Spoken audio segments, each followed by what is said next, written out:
So may sa taot sa atong taga YouTuber nakita sa may Dumanhog idol sa nata sa City College di sa may Dumanhog.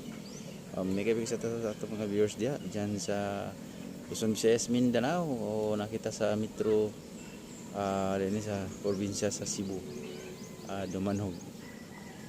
Madilim-dilim na ang kapunon. So may sa taot sa atong mga viewers diya sa YouTube o nata diri sa dol sa banda ng south ni dol sa may Dumanhog, Cebu. Ito ang tawero sa may Dumanhog. Punta din sa dol sa babaw may may dagat doon sa kapunta ta sa babaw may dagat kuno diha. Maglakad ta mga Sunday. Balikan na ito doon. Punta na sa doon sa may Karkar, Argao diya. May mga pangkat ng mga kasada. May mga pagpunturan diya. So hindi kita chat out sa itong mga friends diya sa YouTube. Na live kita dito sa may CTU College sa Dumanhog, Municipality of Dumanhog. Mga Pinoyanan ni nilang Gwen Garcia, itong kanhing gobernadora diri sa Metro Cebu.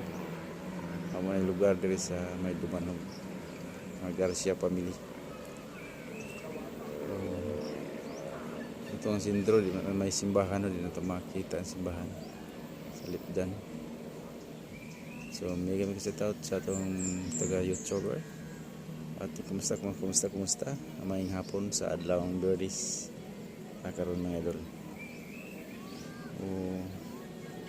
Mahapon na, madilim na.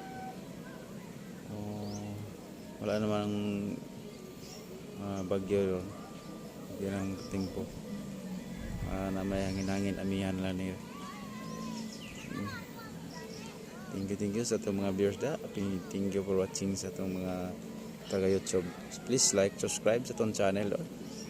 So mga guys, may sa taot ko mga bato-bato gili de Cebu. Iba yung yuta sa Mindanao. Daming bato rin doon. Bato-bato rin doon.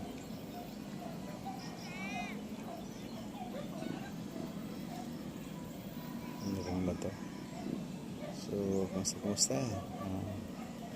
Thank you for watching sa atong mga taga YouTube. Please like, subscribe sa atong channel, John J. Escado channel. And support atong vlog. Thank you for watching. Bye-bye.